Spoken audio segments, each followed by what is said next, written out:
Hey everybody, welcome to Game Day View. Patrick Claybon here with Greg Rosenthal and Cynthia Freeland, getting ready for Week 9 of the NFL season. So much fun football left to play, and all of it very consequential for the playoffs. I will never take for granted a Josh Allen, Patrick Mahomes week. Let's go. Absolutely not. I mean, we're going to get this matchup for a while now, and we're very lucky every single time we get it. Yeah, it's the opposite of a horror film in that aspect because we get to enjoy it. If you're like me and you're living in a personal horror film where it's like the killer just keeps coming, it's Cynthia Freeland who's won for 3 straight weeks, 10 or more games. Cynthia, yes, everybody's coming safe for you around from behind. He's Michael Myers. Yeah, but just unstoppable. And now, this is like Halloween 6. Her and her model just coming to get us every single year. It's ridiculous. So, yes, dual crowns. Cynthia and I are tied. Let's discuss some ball. The Bills and Chiefs met up in last year's AFC Championship game. What a matchup it was. Down 3 with 2 minutes to go in 4th and 5. Josh Allen's pass for Dalton Kincaid fell incomplete. On the next drive, Mahomes hit Samaje Perine for 17 yards to run out the clock. KC won it 32-29 on their way to Super Bowl 59. If you want to discuss these two head-to-head in the playoffs, you can kind of see how much of a farce the whole QB win idea is because Josh Allen has done a whole lot to beat Patrick Mahomes in the playoffs. For what it's worth, Josh Allen has been the starting quarterback in 4 regular season games against the Chiefs team that started Patrick Mahomes and won. So the teams face off Sunday in Buffalo. The game could have huge tiebreaker consequences in the playoffs. Who wins it, Greg? I like the Chiefs this week, which would break a trend in terms of Patrick Mahomes struggling against Sean McDermott and this Bills defense in the regular season. But this is the same regular season Patrick Mahomes from the last couple of years. This is back to 2019 when he was just lighting up the league, holding on to the ball and making big-time plays, 31-28. I think it's a high-scoring game because Mahomes has been holding the ball just a little bit longer and trying to make big plays. We saw it a week ago. So, yeah, his time to throw this season has actually been the lowest in the league. And he's facing pressure the lowest amount. And he has so much confidence now in his offensive line that you're seeing some of these great Mahomesian plays where he does hold on to the ball a little bit longer, and it's absolutely working. So when he gets rid of the ball quickly, it's working. And when he's trying to make extra plays, it's working. I think they have the better offense. And I always pick the offense. Yeah, he's also running to an extent better than a lot of quarterbacks in the league right now. I've got the Kansas City Chiefs winning by 2, 26-24, because it feels like they're a more complete team. Buffalo not only having problems on defense, but also dealing with big injuries on defense as well. But one part of the Chiefs offense that you can nitpick is the ability for not Patrick Mahomes to run the ball, but they are good when they need to be in certain scenarios. Kareem Hunt has a 100% success rate on goal line carries this season. On 3rd and short, Kareem Hunt's success rate is 75%. So with Isaiah Pacheco out, yes, the run game perhaps loses some explosiveness, but gains it back in consistency. I think he's key to a Kansas City win, Cynthia. Well, I agree with everything both of you just said, and I would probably think the Chiefs are going to win too. But my model went rogue and picked the Bills. 26-25. Yep, I know, prime number. I don't know, whatever. Me and the model are fighting. But ultimately, I looked into it, and the way that the O-line has been playing for the Bills is the reason that my model has picked them to win this game. Why? Well, to start with, they're allowing so many yards before contact to their running back, James Cook. That's huge, 269. He actually has the most in the league, and they played 1 fewer game than many teams. And then when it comes to Josh Allen and figuring out the different ways to keep him just enough covered, just enough protected, just enough to be able to do some things that in some regards he has no business doing with some of the kind of, the pass catchers maybe aren't the strongest in the league. How do I say that better than that? But ultimately, Josh Allen's making masterful things happen, and in large part, it's because he has such a great O-line. All right, and Cynthia has a great model, which is why she's back in top at the picks. We'll see. We'll see if that disagreement. The prime number is 10-4, Listen. which, if you think about it, means Patrick and I are 4-10 when we go up against you. Yeah. I'm going to be honest. I just was like, what? Okay, whatever. It's time for Get More with Geico. Cynthia, who's more likely to have 3 or more total touchdowns passing and rushing?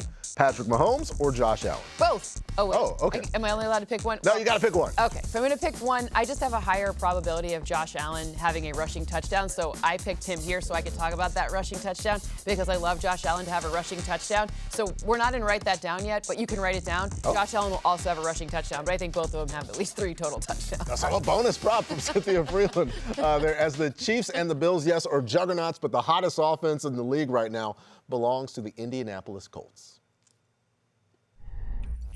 Shotgun snap for Jones, looking left. He's going to take a shot and throws a laser towards the pylon, and that is a catch for Michael Pittman Jr. Pittman snared it in with one hand on a 21-yard absolute dart thrown by Daniel Jones to Michael Pittman Jr. The high-flying Colts heading to Pittsburgh to take on Aaron Rodgers and the Steelers. I'm taking the better offense here, 31-25, because Daniel Jones is dealing right now. Dimes has only faced pressures this season 93 times, but 45% of those have been quick pressures. How's he done when pressured? 5 touchdowns, 0 interceptions. He's got 7 games with a passer rating over 100. If he does it again this week, he'll tie 2007 Brady and 2011 Rodgers. Both those guys won MVPs. One of them won a Super Bowl because, you know, we only celebrate when you can win every single game but lose the last one, and all of a sudden, you know, it's not worth remembering. But yeah, both of those offenses very good. I've got the Colts winning here, Cynthia. I have the Colts winning as well, but by just 2 points, 27-25. I think picking the Steelers will be a very trendy pick this week. However, I think the Colts win this one. I want to give some love to Josh Downs because we kind of talk about Michael Pittman. We definitely talk about Tyler Warren. I don't know if anyone's talked about Jonathan Taylor more than us, but ultimately, Josh Downs has now quietly emerged as this guy who's running some really interesting routes and finding himself with tons of space to work with. And it's interesting to see another wrinkle in fold being added to this offense that's already averaging 33.8 points per game. So Josh Downs, go pick him up in fantasy if you don't already have him. But I think this is a great game for him, a great opportunity for him to maybe end up in the end zone again this week. I love me some Josh Downs. And you said it'd be a trendy pick this I think it's week trendy. to take the Yeah. Steelers. Well, I am nothing if not off trend. So you have it like a 2-point margin. I think it's 10 for the Colts. It's a huge mismatch because when the Colts have the ball, yes, meme us away, Steelers fans, the Steelers defense has been awful this year. And yes, it's partly because the expectations were higher. They are the most expensive defense in the entire NFL. And you know what they've done? They've given up the most points through 7 weeks of any Steelers defense in the Mike Tomlin era. Forget about the steel curtain. This is like the steel bedsheet just flapping in the wind. It's soggy. It won't even get dry. It's just gross. I think they are one of the most static defenses in terms of predictability, and they're going up against one of the most dynamic offenses. Mismatch, Shane Steichen versus Mike Tomlin. Yeah, check the foundry. The porosity on that steel is very high as it got wet there. Yes, again, we're all on the Colts against the Steelers. If the playoffs started today, 1, that would be weird, but 2, the Colts would be the #1 seed in the AFC, and the Steelers would be the 4. The 3rd seed will be the Broncos, who may have unlocked a new secret weapon last week. Tosses it left side. This is Harvey. Harvey with a big run. R.J. Harvey is loose. Touchdown, the rookie R.J. Harvey. 40-yard house call. Shotgun snap to R.J. Harvey. Harvey in the Wildcat takes it off right guard, and he's got his 2nd touchdown of the game. The versatile R.J. Harvey.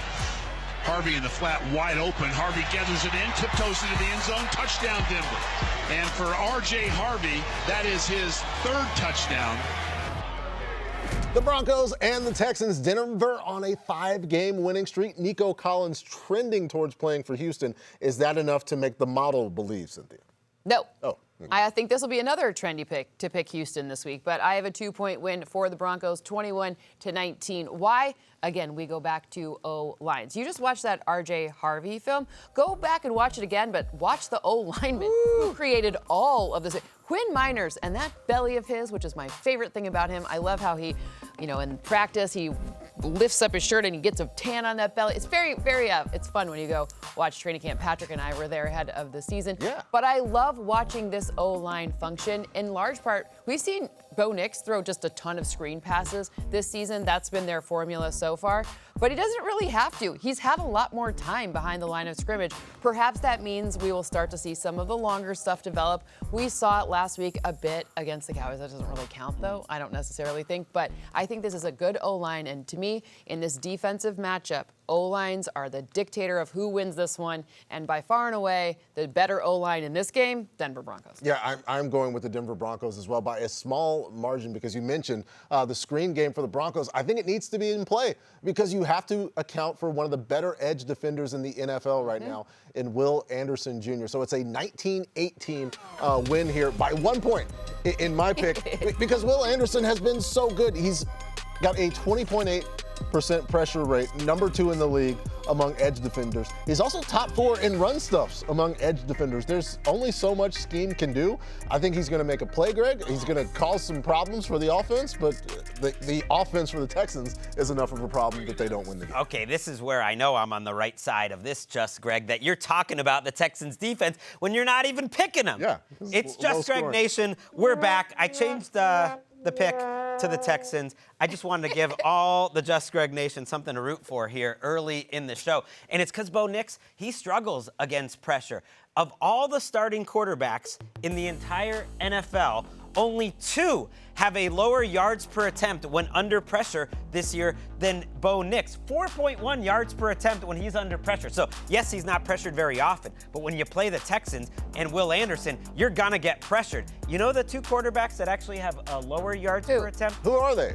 Jake Browning and Russell Wilson. Now, I'm not saying Bo Nix is going to get benched, but the only 2 quarterbacks who've been worse under pressure, they have gotten benched. So let's go Texans defense. Fire up Jared Let's Stidham. turn the season around. They've given up the fewest points of any defense in the league. Let's go. Get a win.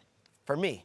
For Greg. For a all of Just Greg If you are Nation, not really. motivated by everything else, do it for Greg. It's time for Who's Eating Good, presented by Applebee's. It was C.J. Stroud dicing up the Niners defense last week. Cynthia, will he pass for more than 222 yards against the Broncos? He will not. You talked about that pressure rate. Well, no one has a higher pressure rate than the Broncos, and nobody has more sacks than the Broncos. They have 36, which is 10 more than the next closest team. C.J. Stroud's O-line, not really been doing him a ton of favors in this one, so I'm feeling pretty strong about that. And you talked about only rushing with 4. You know who has the highest pressure rate when rushing 4? Fancy Broncos. Oh, the fancy Bronco picks. Oh, yeah, the fancy Bronco picks. That's right. Who's Eating Good, presented by Applebee's, serving those who serve us. All veterans and active military duty eat free at Applebee's this Veterans Day on Tuesday, November 11th. Dine in only. We're just getting started here on Game Day View. Up next, Jared Goff and the high-flying Lions are fresh off the bye. They've got J.J. McCarthy and the Vikings coming to town. Does Cynthia's squad need to be on upset alert? Our picks coming up next on Game Day View.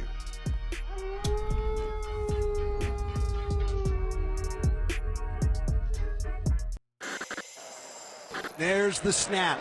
Gives it to Jameer. Over the left side. Up the hash. Still fighting at the 1. Did he get in? Yes, he did. Sure he did. Touchdown, Detroit Lions.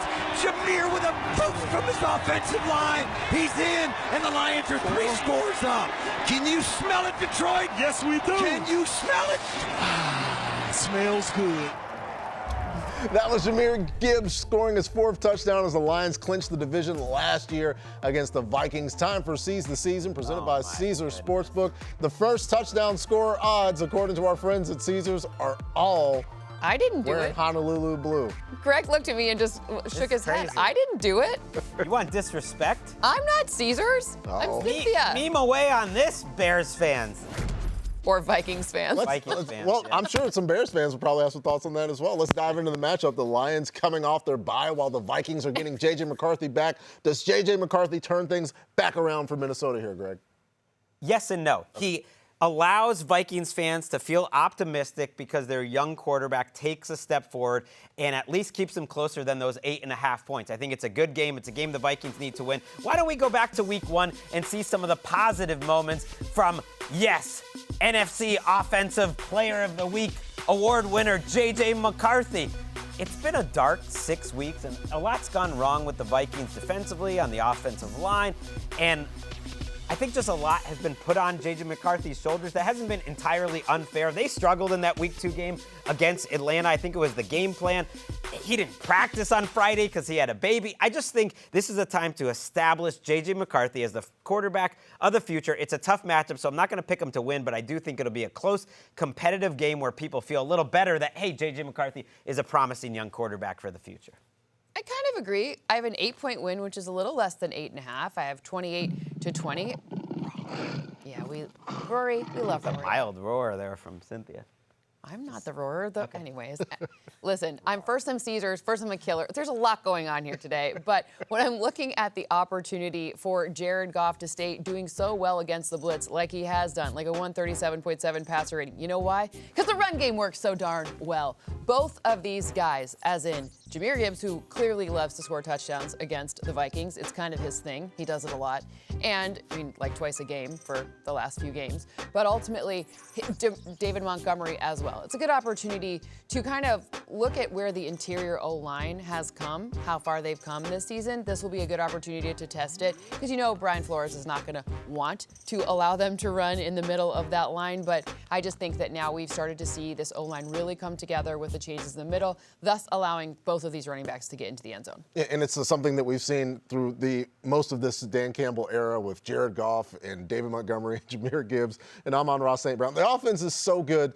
I will take them to win by more than the number. I've got a 10-point win, 28-18. Meet us away, Vikings fans, because 18, I think they get some late points, which is tough to do early on in the game because they got something going on in the secondary. Shout out to the Legion of Whom.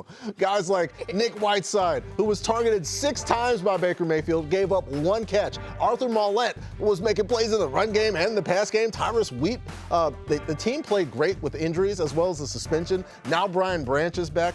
If things do go left for J.J. McCarthy, like Greg said, please contextualize it with what the Lions defense has done to other quarterbacks and let J.J. McCarthy be a guy who's starting for the first time in the NFL. Still very young.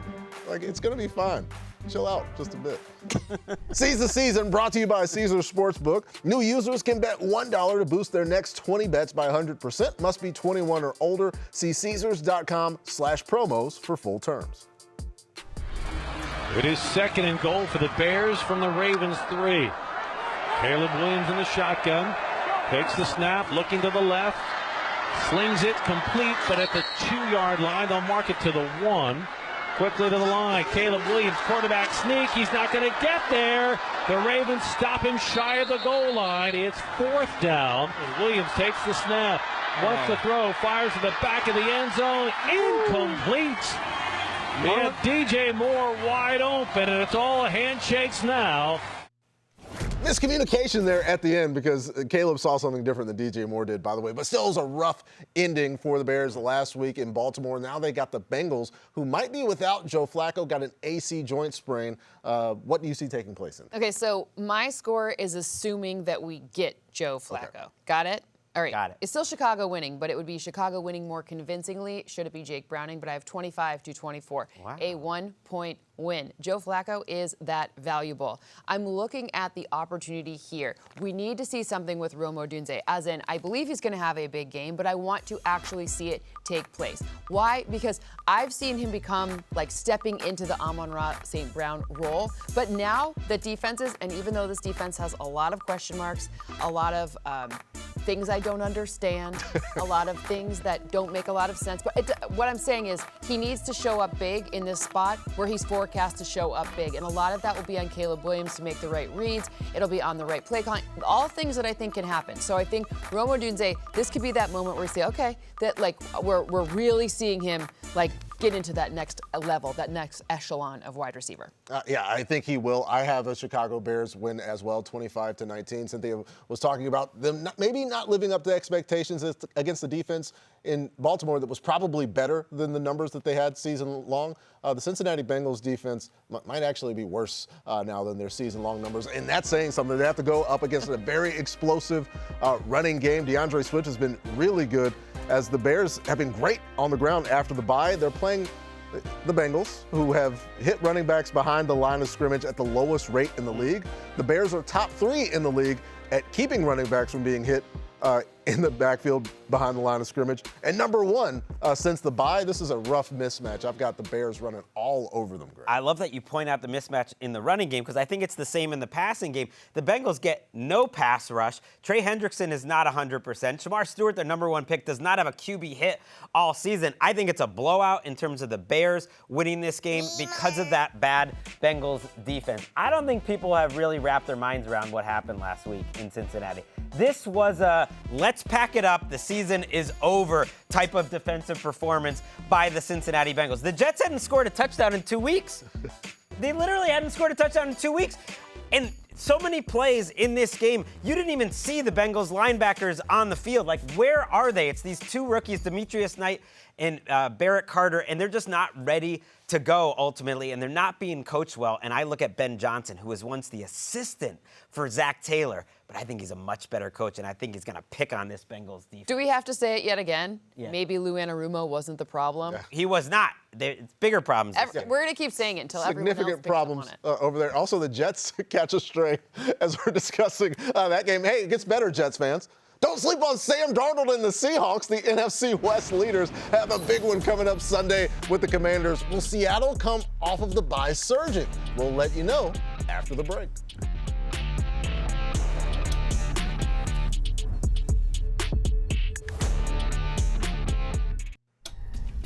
With NFL Plus, keep the NFL in reach. Stream live, local, and primetime games on mobile during the regular and postseason. NFL Network, including 3 more exclusive live games this season, live game audio, and more. With NFL Plus Premium, get more football with NFL RedZone, game replays, and NFL Pro. Sign up today at plus.nfl.com/network. Terms and conditions apply.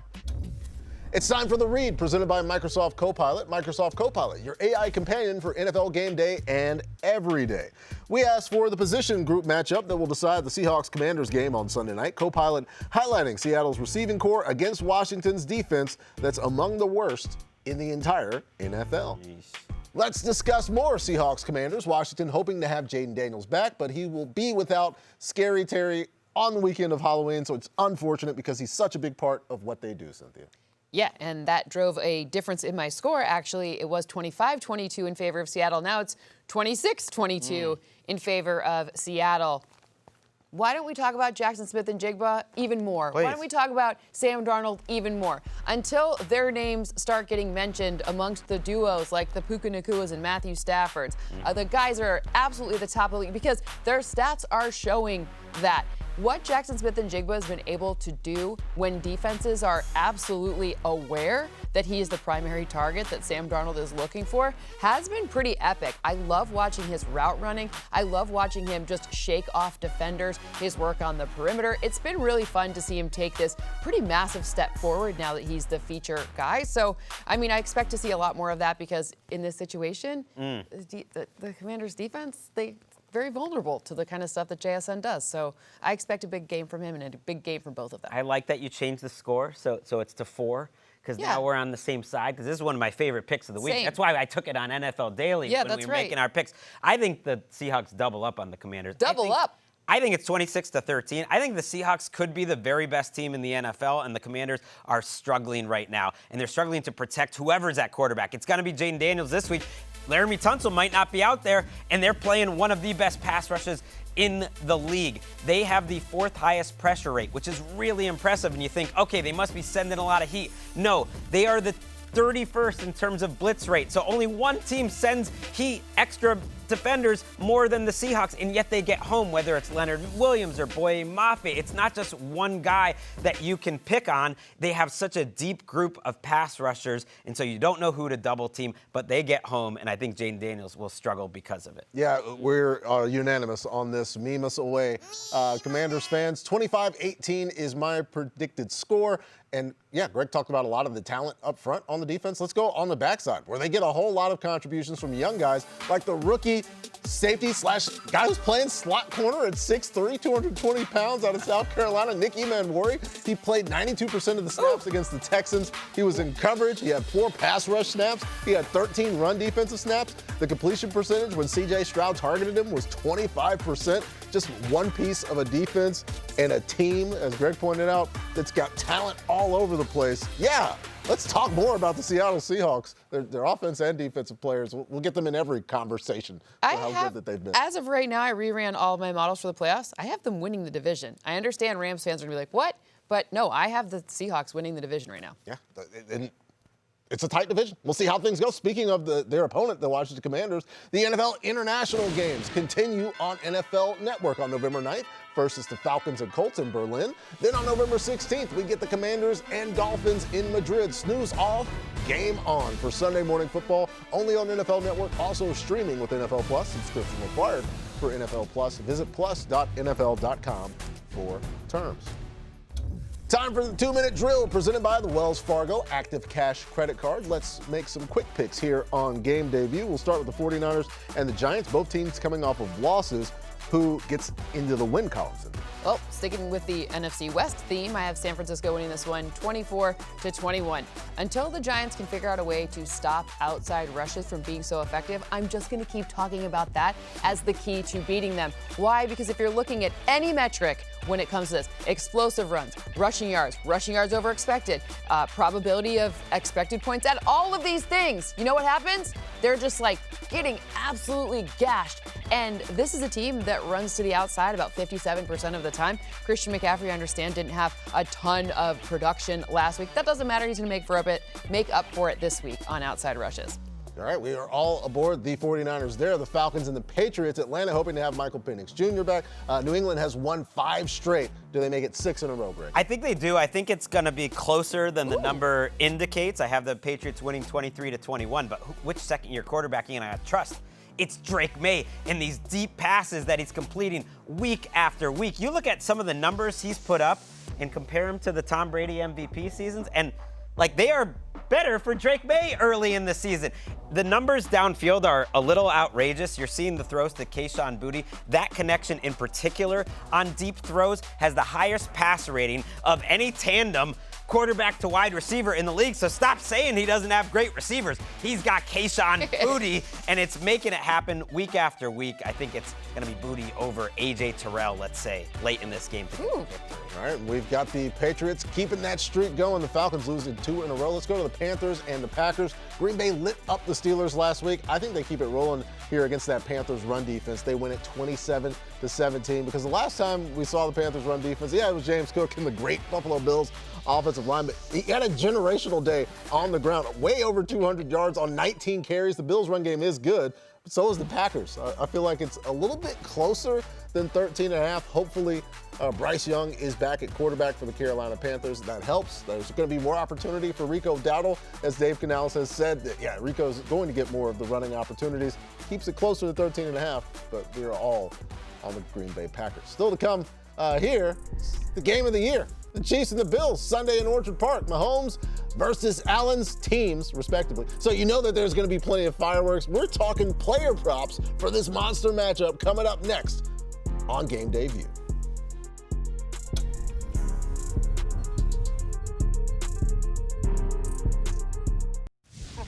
I watch every other quarterback run out the tunnel, and they just run out like this. And then I get out, come out, and I'm like, ah! Let's go! Love y'all boys, huh? Ah. I'm too big! Big dog! Big dog! Let's go finish this game, Kels. Back of the end zone, touchdown! He just does what he wants. And the craziest part is I knew he was going to do it. I was like, he ain't running the corner. Love y'all boys. Here we go! Win on 3, 1, 2, 3! Win! Time for more or less here on Game Day View. The Chiefs and Bills squaring off Sunday in Buffalo. We can't wait for this one. A lot of star power. So let's talk some player props. Cynthia, we'll start with you. More or less than 295 passing yards for one Patrick Mahomes? Well, less Not because I don't think this is going to be a good game, but unlike Greg, who thinks it's going to be a very high-scoring game, I actually think that it will be a lower-scoring game than projected. So I just think it's going to be fewer than that. Again, I like 3 touchdowns or more for each quarterback in this one, though. Just fewer yards. Fewer yards. So let's go to Greg. Josh Allen. Yeah, I'm More going. than 1 passing touchdown in the game. We're going, what are we talking about? Low scoring. These are 2 of the greatest quarterbacks in the history of the game at the peak of their powers. And I'm not that afraid of I these didn't say defenses. low scoring. I said lower than expected. I'm saying high scoring, higher than expected, higher touchdowns. And, Bills fans have been having a little bit of a conversation lately. Is Josh Allen, playing quite as well as he's played the last few years? I think he just needs a big game like this to feel truly alive inside, and he's going to play great. Yes. It's summon the energy from Josh Allen, who was heard in the sound before we got to this, telling folks that he was too big. He has been too big. Also too big to deal with on the defensive side is Rashee Rice. Higher or lower than 70 receiving yards, folks? I'm going more. I'm going higher. Here's why, because they're playing the Buffalo Bills defense where they've kind of struggled in yards after catch, yards after contact, yards after carry. The most explosive threat with the ball in his hands for the Chiefs is actually Rashee Rice. And I think that we're going to see it in this one. So more on that one. Back to Cynthia. James Cook had a monster game last week. Now we just need him to get significantly less than 219 yards, 75 rushing yards, higher or lower, more or less. Oh, I like your new little, this thing that you did here. Oh, you like that? Yeah, well, you'd have to go down for that. Whatever, I'm not going down. We're going to go more for that one. I already told you that the key for the Bills in this matchup is to get the run game going and be consistent with it. So I think 76 yards is very achievable. It's not 265 or whatever it is from last game. Just kidding. It's 215. But it doesn't need to be that high. I think 80 yards would do it. You know what keeps me up at night? Knowing that she's going to get a prime number on us. How does that happen? She took the Bills, we took the Chiefs. It is the running game, because how have the Bills won all these regular season matchups, for instance? It's because their offensive line has overwhelmed Kansas City on the ground. And you know who's got the exact same offensive line year after year, more talent, more continuity than anyone? It's the Buffalo Bills, so I could see this happening. Okay, I still feel good about Spags and company over there stopping the run to the extent that they might need to. Travis Kelce found the end zone last week, more or less, Greg, than half a touchdown. Oh, it's more. I mean, Travis Kelce and Patrick Mahomes are nothing if not, guys who have a flair for the dramatic. They know this is going to be the most watched game of the season. They know Travis Kelce can become the all-time leader in touchdowns in Kansas City Chiefs history. What better matchup to do it in than against the rival Buffalo Bills, against a group of safeties, if we just want to talk X's and O's, who haven't been too great this year. I mean, Travis Kelce is marrying one of the master marketers of the world. This is his chance to stamp himself even greater on the national stage that he somehow already is. Finally, people will know who Travis Kelce is. I'm just saying, do you want to do it this week, or do you want to do it at 1 p.m. against the Titans? No, let's do it this week. I mean, 1 p.m. They are playing at 1 p.m. So, I guess it's 4 o'clock then, 1 o'clock out here. But yeah, I think he also catches 5 passes. Now, who goes in the end zone for the Chiefs? To me, that's they could roll a dice and figure that out, because Patrick Mahomes is dealing to everyone. But I think he has at least 5 catches. I feel pretty strongly about that. Okay, we have one more opportunity to feel strongly. Khalil Shakir, 50 receiving yards. It's more. I think it's more, because I think it has to be. I'm not going to get into scorefest territory like Greg here, because I think that both of these teams have sustained drives, and if the Bills are going to score a few points, which I think they will, it has to be more than 50 receiving yards for Khalil Shakir, because his run after the catch opportunity is great, and while the Chiefs defense does not allow that same type of rack, Khalil Shakir is still a pretty good player. I think he gets it. Steve Spagnuolo is so good because he somehow coaches up this secondary, even though you haven't heard of these guys, to be better than they've. And there's been one guy who's been very quiet this year in terms of quietly effective, Shamari Connor. But a year ago at this time and in this matchup, they picked on him, and they picked on him in the slot with Shakir. So I like that matchup. It's only 50 yards, too, so yards after the catch will be big in that one. No surprise, the game is expected to be one of the highest scoring matchups of the week.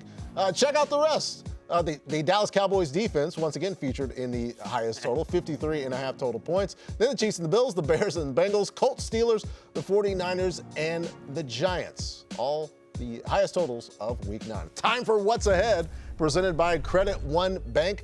The Cowboys and Cardinals Monday night, again, expected to be the highest scoring game of the week. Arizona hoping to have Kyler Murray back. Which team wins here, Cynthia? You know what? What's that? I have Dallas winning this one by 1 point, 27-26.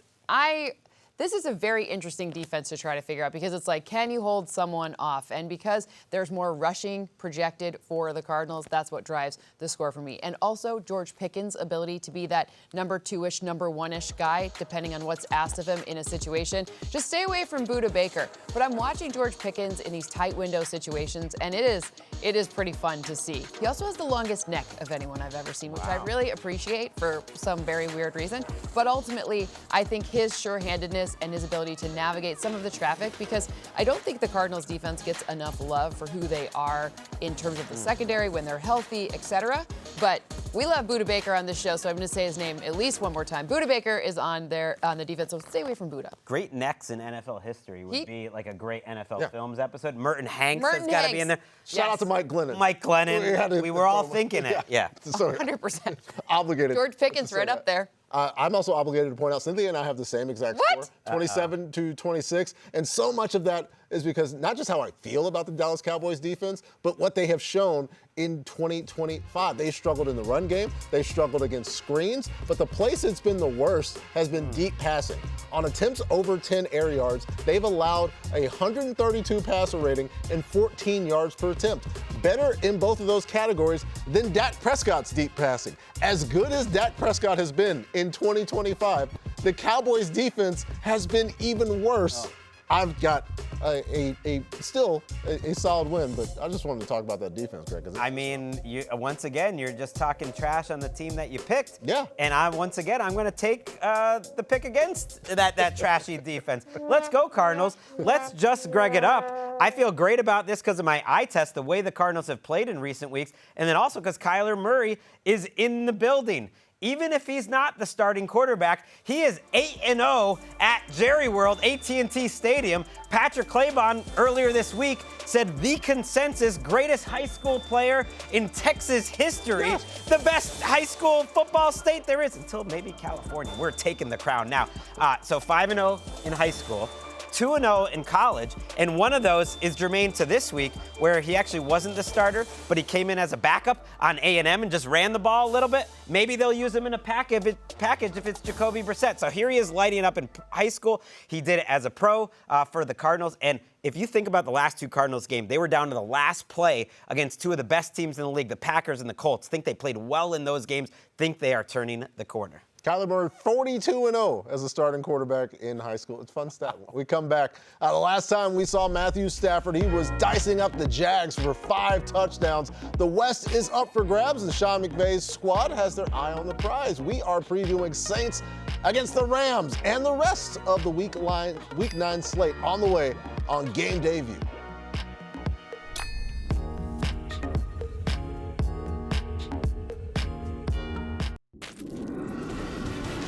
This Sunday, November 2nd, you can get NFL RedZone from NFL Network for free. That's right, see every touchdown from every game this Sunday afternoon for free. Go to NFL.com/RedZone free preview and check your local providers for details.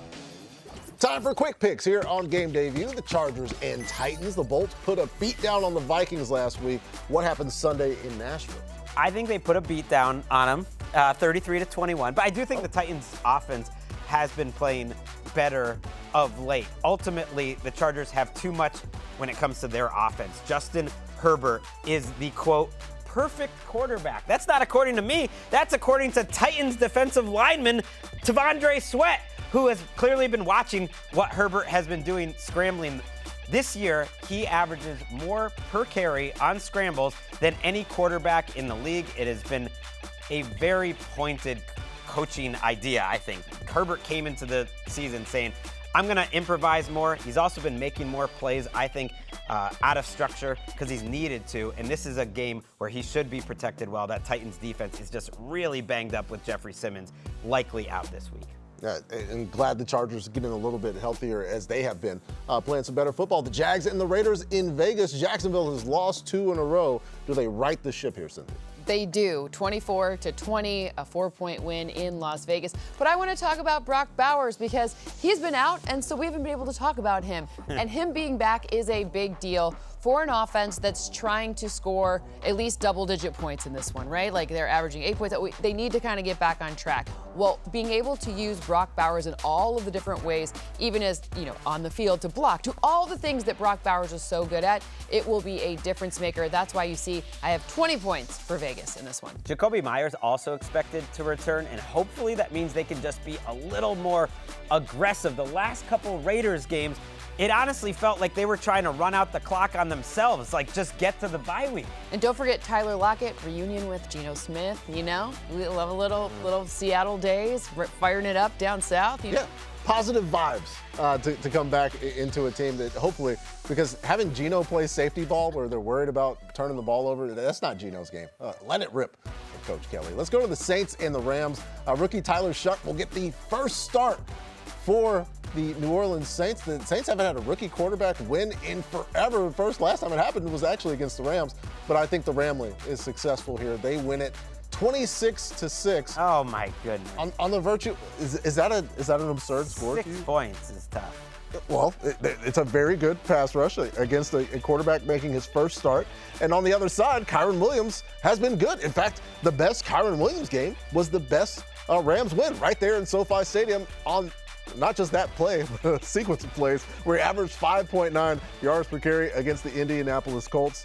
I like the Rams. We all like the Rams in this matchup. And Greg has them getting one more touchdown than I do. I mean, that's significant. I don't want that for Tyler Shuck, his first NFL start. I think the real mismatch is Sean McVay against his former defensive coordinator, Brandon Staley. He knows all the tricks to the Staley defense. And Brandon Staley knows a lot about Southern California, so he's going to be prepared. Knows where the locker room is. Yeah, he's got a good map of things. So here's a map. We got more show coming up for you. Don't touch the dial or remote. If you have a dial, send us a picture. If you've got a dial on your TV, whatever device you're viewing us on. We got some Ghost Pepper hot prop bets of the week. Triple G and I nailed ours last week. You're watching Game Day View. Stick around, because Write This Down is coming up. They're airport bar. That's where they're at.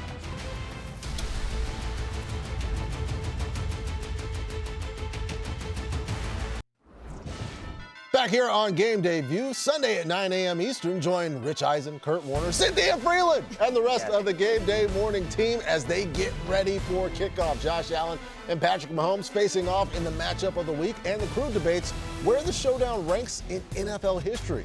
Plus, live interviews with Mike Tomlin and Colts safety Cam Bynum. All of that and so much more Sunday at 9 a.m. Eastern Time. It's time for Write This Down here on Game Day View as we get some prop predictions for Week 9.